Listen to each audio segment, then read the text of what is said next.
Hello everyone, I am in Osaka, Japan.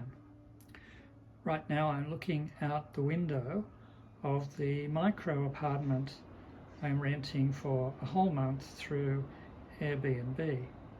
I thought I'd like to show you inside the apartment because I think it's typically Japanese in some respects. So let's go.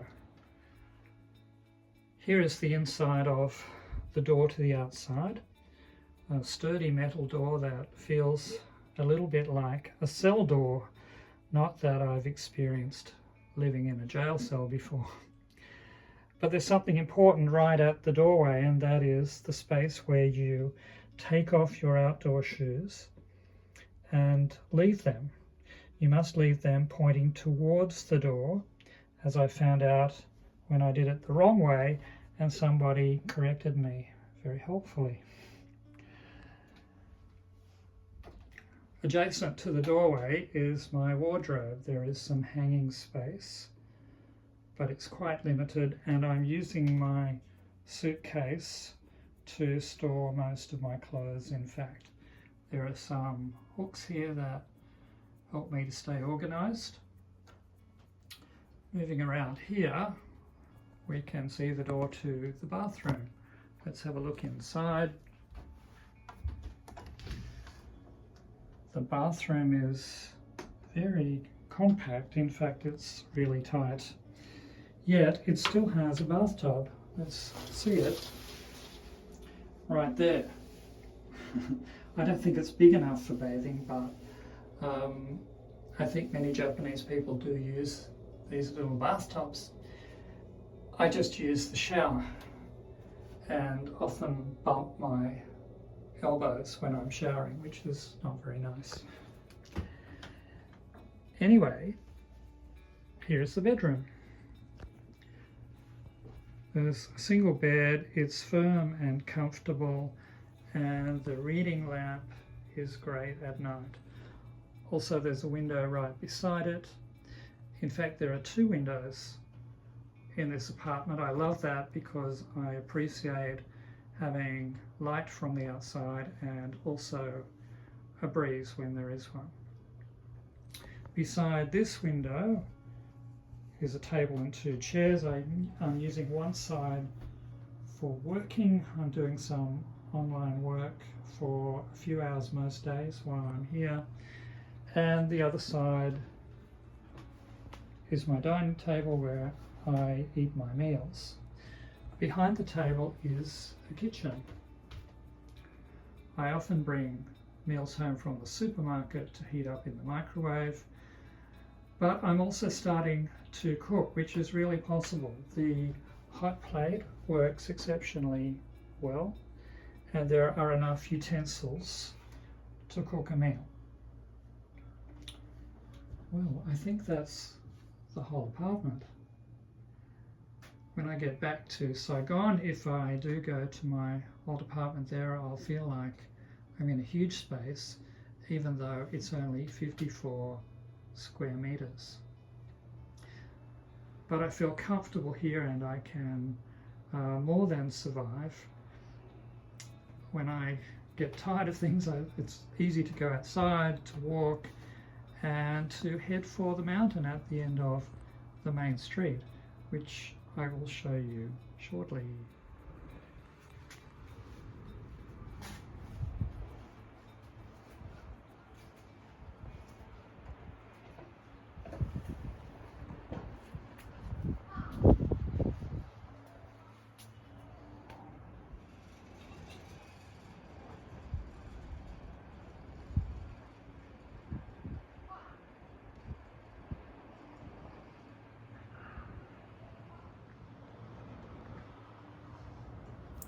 It's a lovely summer's afternoon, so let's take a walk.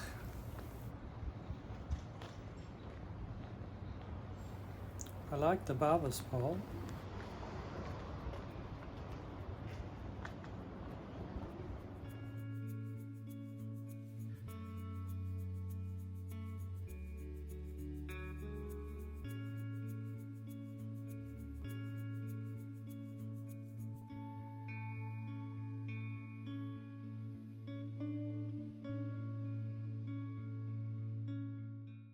Now we're approaching the local convenience store. In Japanese they call it konbini. It's my favourite Japanese word. Very cute, don't you think? Konbini.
What's that over there?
While there's nobody around, I'm just going to explain what I expected to see inside the temple, and that is a statue of Kannon, who in Japanese Buddhism is the goddess of mercy.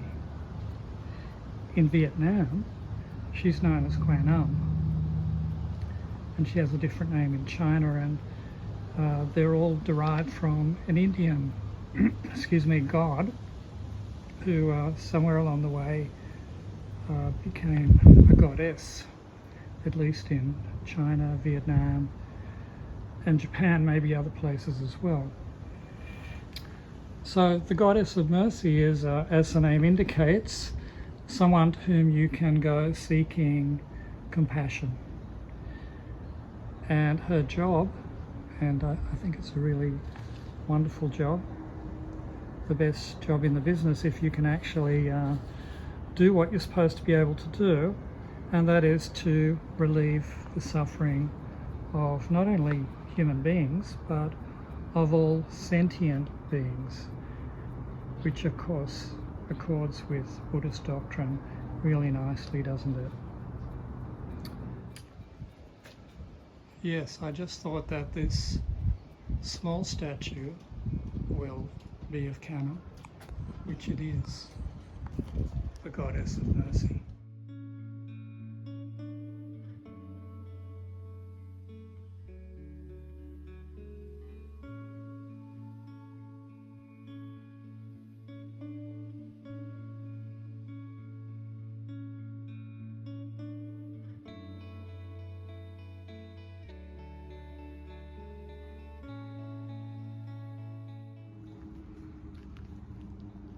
Going down the stairs should be a lot easier than coming up. I take one last look at these lovely trees,